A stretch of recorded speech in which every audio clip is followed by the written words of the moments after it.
अस्सलामुअलैकुम। Welcome to एमरात। दोस्तों, पाकिस्तान की हैवी इंडस्ट्रीज टेक्सला की तरफ से एडवांस्ड इन्फेंट्री मोटर सिस्टम को इंट्रोड्यूस करवाया गया है, जिसे एम्स का नाम दिया गया है। ये 122 का गाइडेड मोटर लॉन्च सिस्टम है, जो कि पाकिस्तान की आर्टिलरी कोर को सर्व करेगा।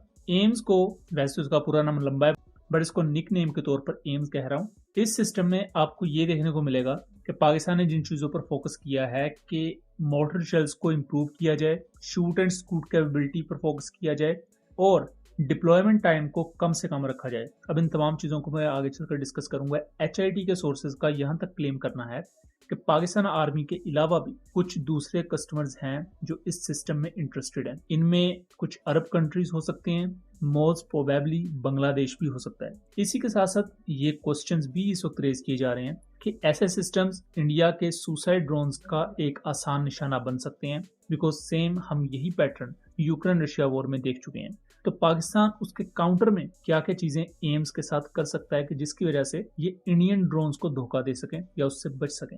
इसके कुछ फीचर्स मैं ऑलरेडी बता चुका हूँ। बेसिकली इसकी मैक्सिमम रेंज 6 किलोमीटर है और शॉर्ट रेंज या बैटलफील्ड में, खासतौर पर जैसे LOC का एरिया है, पाक अफगान बॉर्डर है, वहां पर इन्हें डिप्लॉय किया जा सकता है।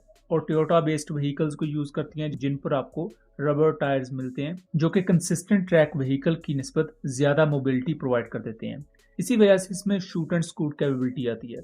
शूट एंड स्कूट कैपेबिलिटी का मतलब ये होता है कि आप एक जगह पर या एक पोजीशन से 2-3 राउंड फायर करते हैं, बाद में आप क्विकली वहां से अपनी जगह चेंज कर सकते हैं। इससे होता यह है कि आप मुख्तलिफ पोजीशंस को बदल कर अटैक कर सकते हैं और एनिमी आपको जल्दी डिटेक्ट नहीं कर पाता। और यही चीज आज के दौर में सुसाइड ड्रोन्स के खिलाफ एक बेहतर हथियार भी होता है कि आप अपने इक्विपमेंट को जल्द से जल्द मूव करवा सकते हो, जिसकी वजह से जब तक एनिमी को एक पोजीशन का पता लगेगा और वहां वो ड्रोन्स लॉन्च करेगा, आप अपनी पोजीशन ही चेंज कर चुके होते हैं। पाकिस्तान ने अपनी SH-15 155 की आर्टिलरी को इंडिया के खिलाफ मई 2025 में यूज किया। इंडिया की 15 से ज्यादा बॉर्डर पोस्ट डिस्ट्रॉय की गई, जिसमें इंडिया का IOK में मौजूद इन्फेंट्री ब्रिगेड हेडक्वार्टर और दूसरी हाई लेवल इंस्टॉलेशंस मौजूद थी, और उनके तमाम विजुअल्स भी पाकिस्तान की तरफ से रिलीज किए गए।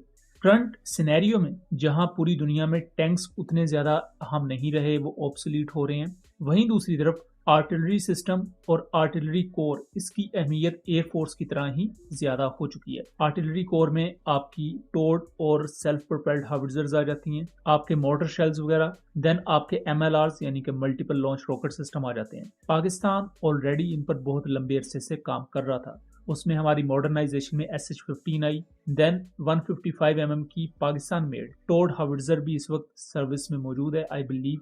और अब पाकिस्तान ने शॉर्ट रेंज में एम्स को लॉन्च किया है। एम्स आपको 6 किलोमीटर की रेंज में एक अच्छी प्रिसाइज स्ट्राइकिंग कैपेबिलिटी प्रोवाइड करती है। Guided Motors even hard and bunkers को पेनिट्रेट करने के काबिल हैं। इनको स्पेशली डिजाइन ही इसी तरह किया गया है। अच्छी चीज ये है कि ये सिस्टम कंप्लीटली पाकिस्तान में डिजाइन किया गया और इसके तमाम सब सिस्टम्स, इवन इसकी एमुनिशन, वो तमाम पाकिस्तान में बनाई जाती है। इस वजह से आपको इसकी अवेलेबिलिटी भी बहुत अच्छी मिलेगी। इसकी लॉजिस्टिक्स के मामले में कोई भी इशू नहीं होगा। इस सिस्टम को इस तरह डिजाइन किया गया है कि अपनी पर्टिकुलर पोजीशंस पर जाके ये सिर्फ 40 सेकंड के अंदर रेडी टू फायर हालत में डिप्लॉय किया जा सकता है। ये चीज इसे और भी ज्यादा डेडली बना देती है। इस वक्त पाकिस्तानी सिक्योरिटी सोर्सेज के मुताबिक पाकिस्तान आर्मी के अलावा भी मल्टीपल दूसरे कस्टमर्स मौजूद हैं जो इसमें इंटरेस्टेड हैं। हमारी असेसमेंट के मुताबिक इसे पाकिस्तान आर्मी में इंडक्ट कर लिया गया है, बट लिमिटेड नंबर्स में, और आने वाले वक्त में अगर पाकिस्तान आर्मी इसकी परफॉर्मेंस से खुश होगी तो इसके मजीद नंबर्स भी ऐड किए जाएंगे।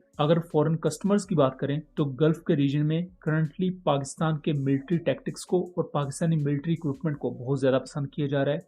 इराक ने recently Pakistani electronic warfare system को एक्वायर किया, और दूसरे भी गल्फ कंट्रीज हैं जैसा कि सऊदी अरब है, देन अगेन इराक ही आ जाता है, कतर आ जाता है, वो इस सिस्टम को परचेज कर सकते हैं। बिकॉज ये आर्टिलरी सिस्टम काफी ज्यादा कैपेबल स्ट्राइकिंग कैपेबिलिटी तो देता ही है, लेकिन उसके साथ साथ ये कॉस्ट इफेक्टिव है। देन उसके बाद एक अहम फॉरेन कस्टमर वो अजरबैजान और बांग्लादेश हो सकते हैं। बांग्लादेश में इस कॉन्टेक्स्ट में कह रहा हूँ because Bangladesh already heavy industries Taxila से अपने टैंक्स को ओवरहॉल करवा रहा है। देन वो पाकिस्तान ऑर्डिनेंस फैक्ट्री से एमुनिशन वगैरह भी लेते हैं, और ये चीज ऑन रिकॉर्ड है। और बांग्लादेश काम कर रहा है अपने आर्टिलरी सिस्टम्स को इम्प्रूव करने पर। यही वजह है कि उन्होंने शॉर्ट रेंज आर्टिलरी बोरान वो तुर्की से खरीदी है, तो ऐसे शॉर्ट रेंज मोटर सिस्टम्स को वो पाकिस्तान से परचेज कर सकते हैं। अब हम कुछ चैलेंजेस पर बात कर लेते हैं। इंडिया रिसेंटली अपने फर्स्ट पर्सनल व्यू ड्रोन्स, जिन्हें FPV ड्रोन्स कहा जाता है, उन पर बहुत ज्यादा काम कर रहा है। उनके सेपरेट स्क्वाड्रंस रेस किए जा रहे हैं हर रेजिमेंट में। और रिसेंटली इन्हीं ड्रोन्स को लेकर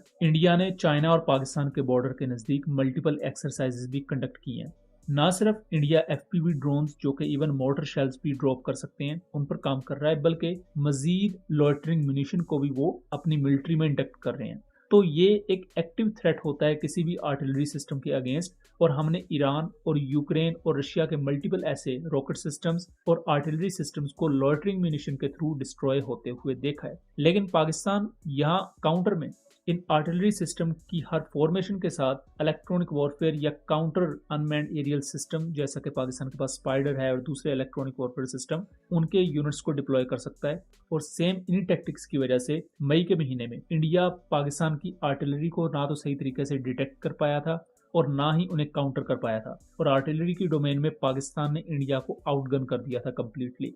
तो पाकिस्तान की जो काउंटर टैक्टिक्स हैं उनकी डिटेल में हम नहीं जाएंगे, बट रेस्ट अश्योर्ड कि पाकिस्तान के पास कंप्लीट टैक्टिक्स हैं एनिमी के लॉइटरिंग म्यूनिशंस को काउंटर करने के लिए, तो उसमें किसी भी किस्म का कोई शक नहीं है। सो दोस्तों, ये था एक कंप्लीट एनालिसिस इस एम्स आर्टिलरी सिस्टम को लेकर। आपका इसके बारे में क्या ख्याल है, अपनी आरा से जरूर आगाह कीजिएगा।